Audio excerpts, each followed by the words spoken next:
Hallelujah. Magandang umaga muli sa ating lahat. Amen. Napakasarap po sa opening prayer pa lang. Tunay nga po maging sa kay Ate Sheena, ang dila po natin ang nagiging dahilan kung bakit tayo nagkakasala. Maliit lang ito na bagay, subalit napakalaking ginagawa na hindi mabuti sa ating kapwa, maging sa sarili natin. Amen po ba? Subalit sinabi po sa ating Panginoon na iyon ang sinabi ni Ate Nikita Hilin na hallelujah, na kailangan lagi tayo pong humingi ng kapatawaran sa Diyos.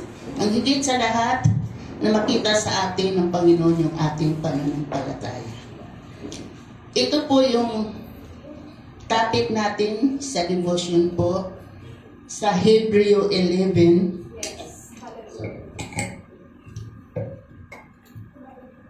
Hebreo 11 to verse 3. Ate Camille, yung po ba na okay. Ang pamagat po ng ating devotion ay ang pananampalataya at pagsunod sa kalooban ng ating Panginoon Diyos. Dito po sa Hebreo chapter 11 verse 1, sinabi po, ang pananampalataya ay katiyakan na mangyayari ang ating mga inaasahan. At panindigan tungkol sa mga bagay na hindi nakikita. Kinalugdan ng Diyos ang mga tao noong unang panahon dahil sa kanilang pananampalataya. Dahil sa pananampalataya, naunawaan natin na ang sanlibutan ay nilalang sa pamamagitan ng salita ng Diyos. Amen po ba? Amen.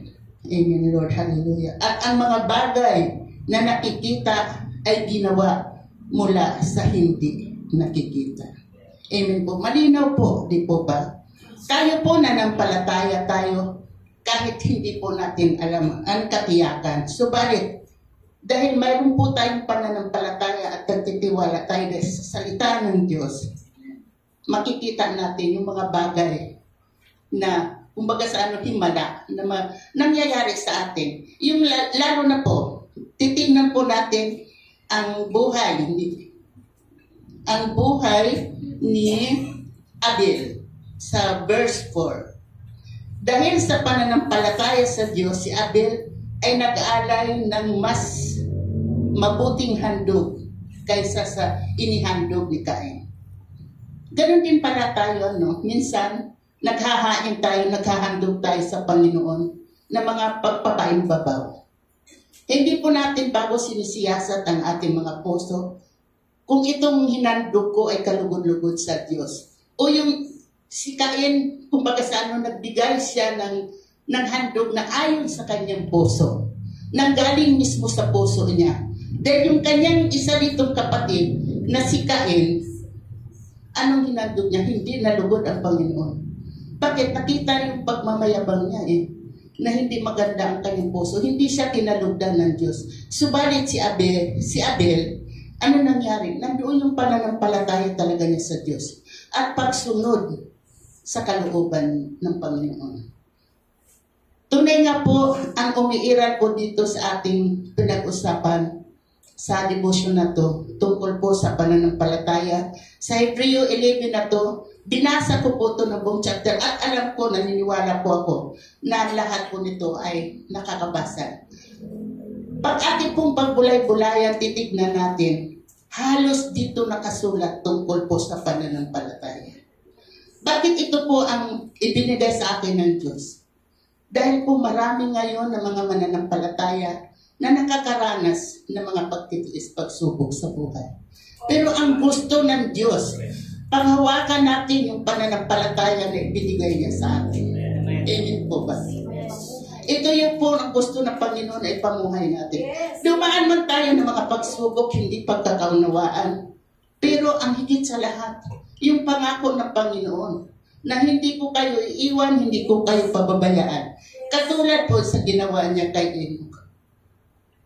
Ang pananampalataya ni Enoch, ganun na lang. Kinalugdan siya ng Panginoon Diyos bago siya kinuha ng Espiritu.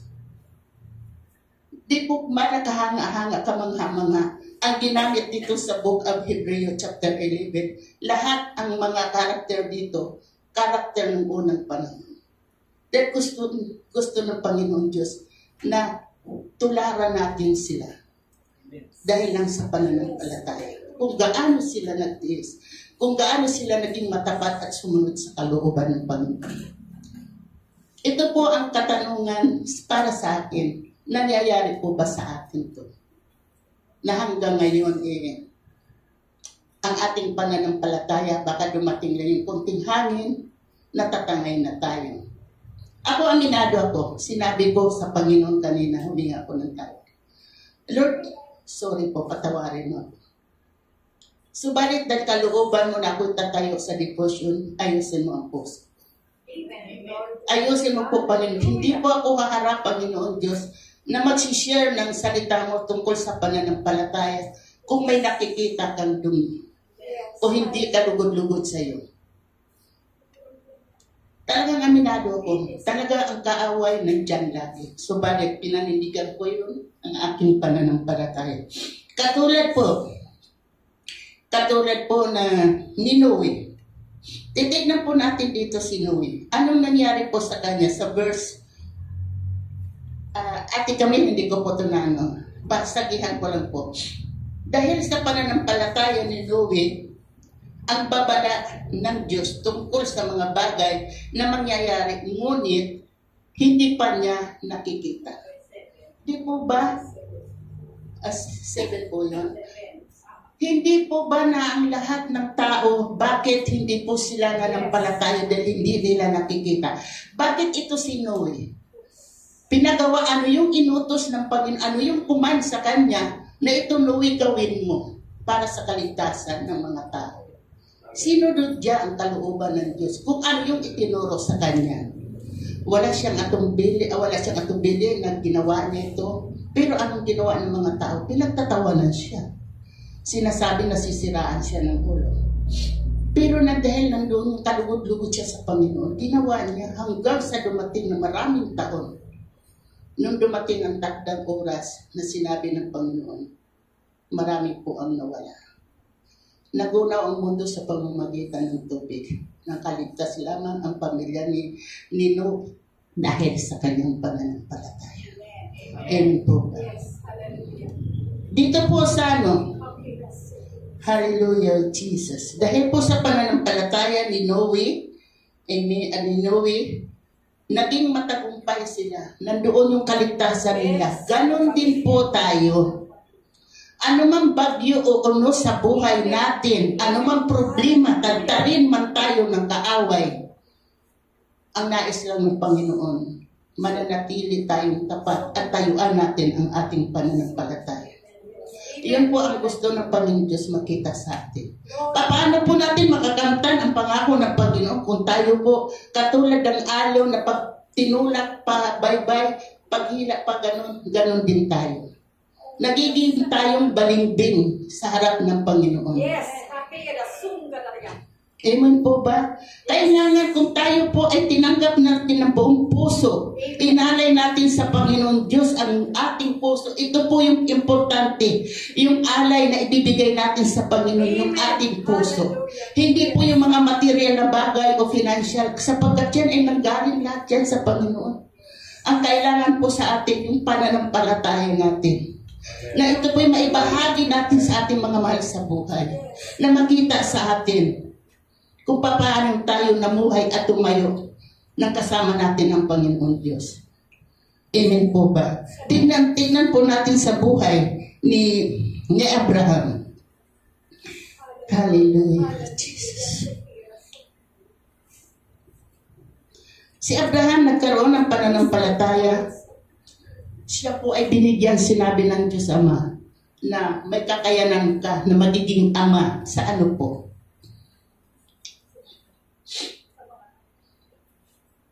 Sorry. Magiging ama bilang ano po, pangako sa kanya sapagkat umasa si Abraham. Amen po ba?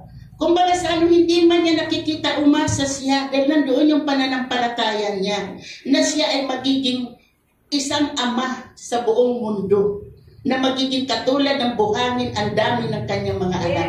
Tayo po yung mga anak na ni Abraham, tayo po, na tayo lahat na mananampalataya kabilang niya sa lahi niya.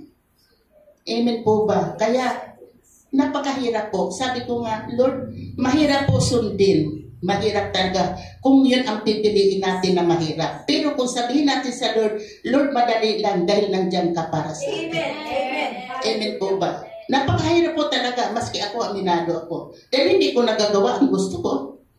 Dahil ang Diyos na tayo, nakadepende tayo sa Diyos kung anong gusto natin gawin. Dahil bakit? Ang pananampalataya hawak natin. Ang Diyos mismo ang naglagay sa ating puso na mabuo ang pananampalataya. Dahil sa salita niya, na sa bawat pakikinig natin, sa bawat pagdalo natin, nabubuo unti-unti ang pananampalataya na yan. Amen po ba? Kaya anong ginawa ni Abraham? Di ba? Di po ba? Hallelujah, Jesus. Dahil sa kanyang pananalig, nagkaanak siya kay Sarah, di po ba? Nanalig siya, tutuparin ng Diyos ang kanyang pangako. Dahil sa pananalig niya sa Panginoong Diyos, tutuparin ng Diyos ang kanyang pangako. Dahil nagkaroon siya ng anak. Subalit, ang lahat ng ito, ang lahat ng mga nanampalataya noong unang panahon, kabilang na dito sila ni Moises, si Abraham, si Jacob, maging si Isaac, si Esau, lahat po sila ay kalugod-lugod sa Panginoon. Sila pong lahat ay namatay. Bakit po hanggang ngayon na nangungusap sa atin, naririnig natin ang tinig ng mga taong ito? Dahil yun po ang nais niya. Habang tayo mga buhay nandito, kasama natin ang mga salitang ito na patuloy na mangungusap sa atin at patuloy na nagtuturo sa atin kung ano ang dapat nating gawin bilang mananampalataya. Subalit dumating ang panahon na sinubok si Abraham kung hanggang nandoon yung kanyang pananampalataya talaga. Sinubok siya ng Panginoon Diyos sa Abraham na ang kanyang anak inudyukan siya. Na ang kanyang kaisa-isang anak na ialay si Isaac. Sumunod pa rin siya, di po ba sa atin? Hindi alam tayo, yung anak mo, ano mo nga sa akin? Papayag ka ba? Na samantalang kaisa-isang mong anak na sinabi ng Panginoon Diyos, magkaroon ka ng anak, tapos kukunin ng Diyos Ama. Pero dahil wala siyang alinlangan, wala siyang pagdududa, ano yung pananampalataya niya? Anong ginawa niya? Sinunod niya kung anong pinagagawa ng Diyos Ama sa kanya. Subalit nakita ng Panginoon yung talagang katapatan niya sa kanyang pananampalataya. Gumawa ng paraan ang Panginoon. Siya ang nag-provide para mayroong maialay si Abraham sa kanya pong ginawang sunugan. Amen po ba? Ganon din po tayo, mga kapatid. Kabilang po ako, talaga pong napakahirap po. Napakahirap. Minsan, aminado ako. Minsan, pag wala ako, yun po, nagiging hadlang. Hindi ako makakarating. Yun, desire ko na ako'y makadalo sa SOG, sa anniversary. Pero sabi ko, Lord, ang kalooban mo. Gagawa ka ng paraan para sa akin. Dahil nandoon yung desire ko. Gusto ko po na sumuporta sa DOCGM, sa ating putihing pastor, dahil marami pong mga churches na talagang nakita na sinabi nila, mapalad po ang DOCGM. Amen. Dahil ang mga nasasakupan ni Pastor Oloroso ay nandoon na nakasuporta sa kanya. Purihin ang Panginoon Diyos. Talaga pong gano'n ang mananampalataya sa buhay natin. Ano man po ang dumating sa buhay natin, magpatuloy po tayo. Titignan po natin dito. Alam niyo po na mangha ako. Hindi ko po sure nung binilang ko to. 29 na pananampalataya ang nakasulat dito. Hindi ko alam kung lumabis ako o kulang. Pero may sabi ko, talagang inano ng Diyos ang tungkol sa pananampalataya. Kaya ito po ang panghawakan natin, mga kapatid. panghawakan po natin ang pananampalataya natin sa Diyos. Layuan na natin mga kapatid yung mga sigalutan, yung hindi pagkakaunawaan. Lagi po tayong magpakumbaba para patuloy na tayo po'y kalugdan ng ating Panginoon Diyos. Ano man ang hingin natin, ito sila. Bakit ang Jericho nagtagumpay? Bakit ang Jericho nabuhat? Dahil sa pananampalataya ng mga Israelita. Nabuhat to. Dahil sinunod nila yung pinagawa ng Panginoon Diyos na umikot lang kayo. Yun lang, ikot lang ha. Umikot kayo ng 7 beses. May ginawa ba silang paglaban? Wala. Ganun din po tayo. Kaya natin buwagin yung mga pader na yan ng problema, ng anumang gawa ng kaaway para sirain ang ating pananampalataya. Magagawa po natin pag tayo po'y nagkakaisa. Amen po ba? Kaya ito po ang ano ng Panginoon Diyos na para po patuloy tayong pagpalain. Hindi lang po isa o dalawa. Tayo po magtulungan tayo na pasalin ang anumang pong bigati ng bawat pamilya ng DOCG. Kahit panalangin po natin, magtiyaga po tayo. Huwag na po natin hangarin pa na anumang bagay na ito ang gusto ko, ito ang gusto ko. Pero kung ano ang kalooban na ibibigay sa atin ng Diyos, maluwag sa ating puso na ating tatanggapin. Kaya nga po, anong sinabi po, ate kami sa pinakahuli na po. Dahil ito po, talagang nakita po natin kung gaano ang mga lingkod ng Panginoon na manampalataya noong una, hanggang ngayon, narito tayo ngayon. Dahil sa pananampalataya, bakit tayo narito?